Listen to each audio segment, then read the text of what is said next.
Connecticut always looks charming on the surface.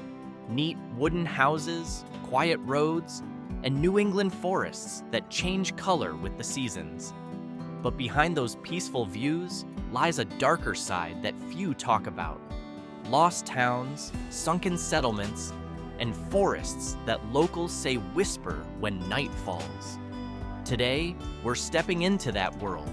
15 of the creepiest towns and small settlements in Connecticut, places that give this little state a big reputation as one of the most haunted corners of America. We begin with a place whose very name many people avoid saying out loud, Dudley Town. This small settlement hidden in the forested hills of Cornwall is consistently ranked among the most cursed places in America. Years ago, a few families lived here, including the Dudley family, who, according to legend, brought a curse with them from England. The story goes that they were descendants of English nobleman Edmund Dudley, who was executed for treason in 1510. That curse, it's said, brought misfortune, mental illness, and brutal deaths to the Dudleys and their descendants. And sure enough, dark tales began to emerge. Residents suffering sudden mental breakdowns, family members dying mysteriously, even a string of suicides. By the early 1900s, people began abandoning the town one by one until it was completely empty. Today, the site lies within the Dark Entry Forest, officially closed to the public. Locals don't just discourage visitors, they actively warn them, saying the forest feels too quiet for a forest, and there's an eerie sensation of being watched from between the trees.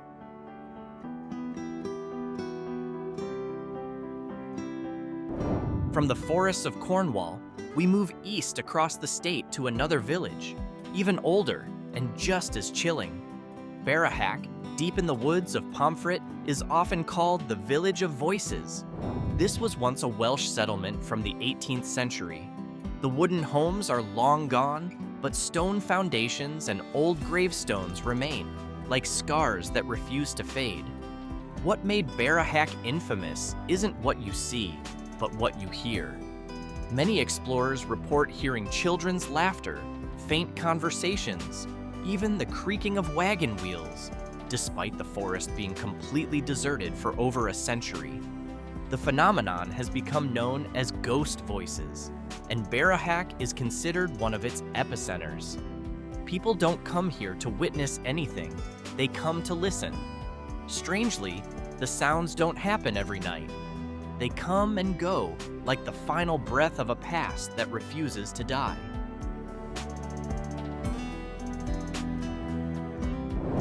Meanwhile, on the edge of Laurel Reservoir, there are certain days when the water drops just low enough to reveal a forgotten world. Crumbling stone roads, the foundations of houses, and the arch of an old wall. This is Dantown, a small settlement that was deliberately flooded in 1923 to create a reservoir for the city of Stamford. Back then, it was home to farming families who lived quiet, simple lives. When the water project began, they were forced to leave, and their homes slowly disappeared beneath the surface. Today, Dantown is rarely spoken of, but every time the reservoir recedes, the ghostly outlines of the village emerge like memories rising from the deep. People say that standing at the water's edge during these moments gives you a strange feeling, like you're staring at a place trying to remind you it once was full of life.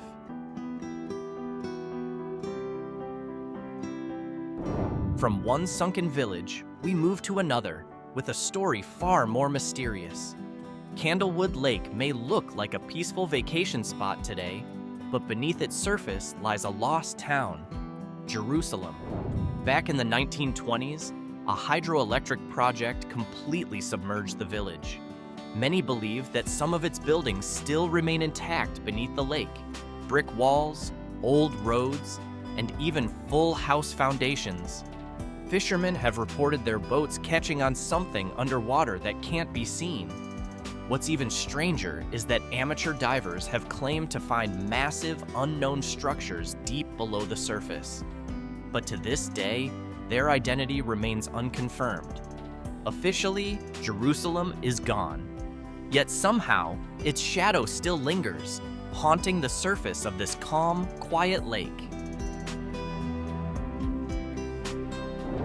Then there are two settlements that disappeared so quickly, most people don't even know they existed. Fluteville and Campville were once thriving riverside communities in the Naugatuck Valley, until a massive storm wiped out most of their homes in a single night. Afterward, the government flooded the area as part of the Thomaston Dam flood control project. Today, they survive only in local memory, passed down through generations. Occasionally, when water levels drop, pieces of old foundations reappear, like the bones of a town that once was. Locals describe the place not as frightening, but deeply sorrowful. There's a heavy, tired feeling in the air. Not haunted, but defeated.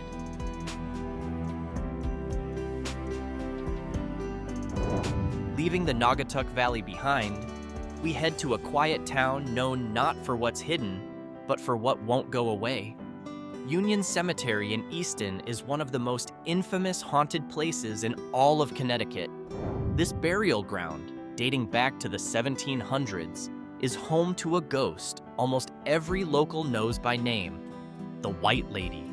Drivers often report seeing her floating across roads, drifting between headstones, or standing motionless, staring off into the distance.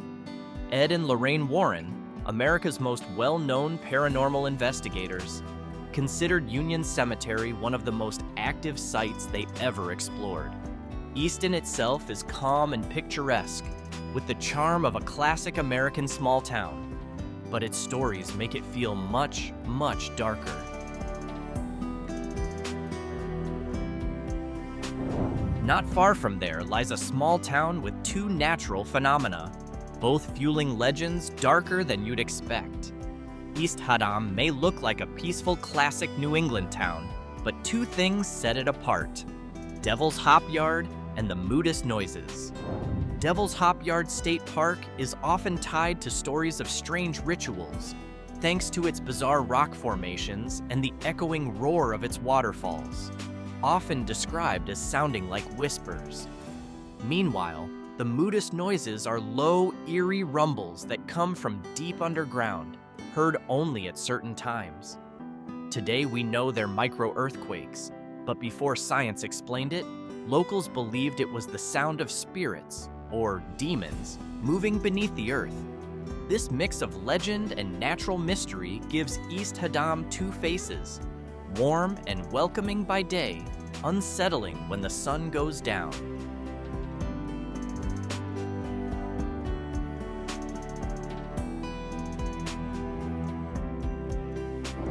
Still within the same town, you'll find a Victorian village that is both breathtaking and strange. Johnsonville is a modern ghost town, almost too perfect to be real. Its wooden homes are tidy, the roads are clean, and even the old water mill still stands. But not a single person lives there.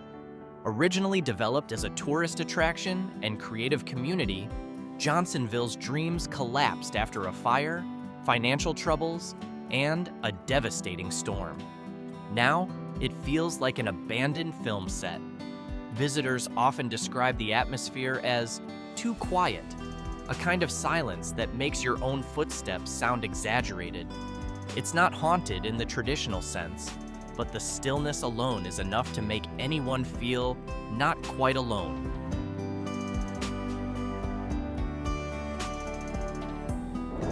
Next, we move from the Victorian to the colonial. Woodbury, one of Connecticut's most historic towns, where charm and the uncanny quietly coexist. Known for its beautiful colonial architecture, Woodbury also holds more than a few dark tales. One of the most famous involves the 1754 house, now an inn and restaurant. Guests often report footsteps on the upper floors, doors opening on their own, or fleeting shadows moving past. What's fascinating is that the town itself feels peaceful, but in a very specific way. It's the calm of a past that never fully let go. On certain streets, especially those lined with 18th century homes, people often say it feels like they're walking between two different centuries. If the previous town offered an odd vibe to its visitors, this one delivers something very different. A grand old building filled with theater tales, and something still watching from the balcony. This is the Sterling Opera House in Derby, once a major hub for entertainment in the late 1800s. After it closed, the building sat empty for years. That's when the stories began. Children's laughter from an empty stage, footsteps echoing from the balcony, and pounding on doors with no one there. When the city began clearing the site for renovation, some workers refused to return after witnessing things they couldn't explain. In daylight, it looks like just another abandoned building. But once the light fades, the mood shifts, like a different kind of show is still playing inside, but not meant for the living.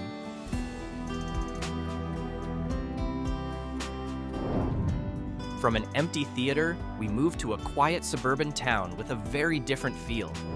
Monroe may be known best for Stepney Cemetery, a place often mentioned by Ed and Lorraine Warren, and the same place where they now rest. This old graveyard is famous for shadowy figures said to move among its aging stones. Some locals believe parts of the cemetery sit at a crossroads, where the living and the dead briefly share the same space. Monroe itself is peaceful and modern, but on certain nights, especially when fog rolls down from the woods, Stepney becomes a place many choose not to walk past alone.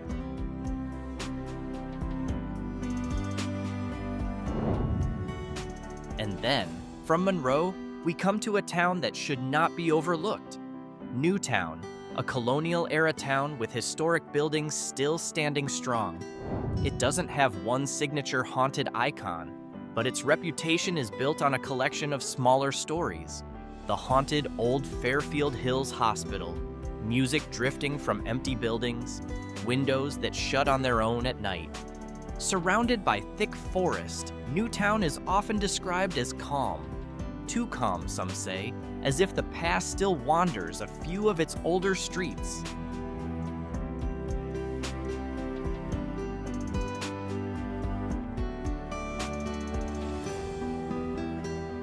After visiting quiet towns, we head to the coast, to one of the most chilling abandoned buildings in all of Connecticut.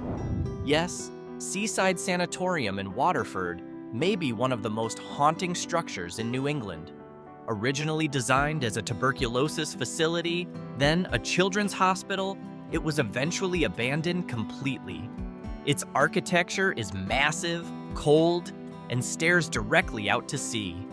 The wind blowing through broken windows makes the hallways sound like they're filled with whispers.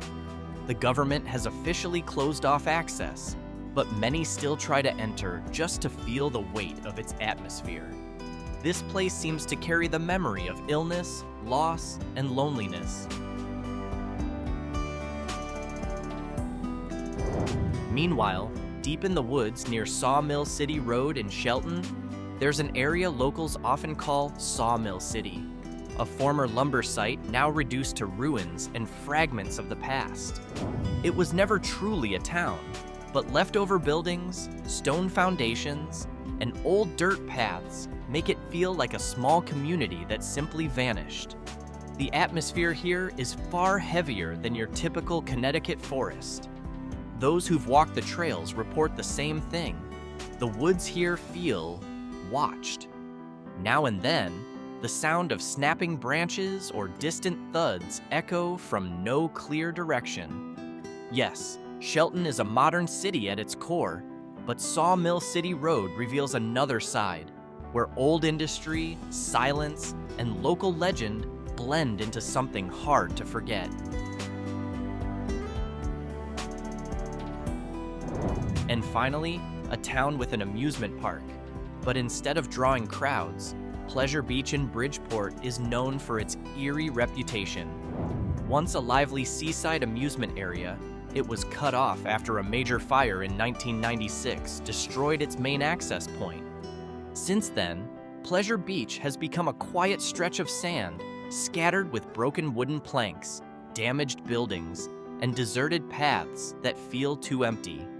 The ocean breeze through burnt-out structures creates an unsettling atmosphere, as if the place still holds echoes of laughter and music from its heyday. While some sections have reopened, the Ghost Island feeling remains, especially when the fog rolls in and the shoreline begins to resemble a lost world left behind by time. From these 15 small towns, it's easy to see how Connecticut's charm hides something deeper. From sunken villages and intentional flood zones to places swallowed by legend and tragedy, each town carries a story. In the end, these places remind us that behind the postcard-perfect scenery, the past never really leaves. It stays, sometimes silent, sometimes echoing in sounds that defy explanation.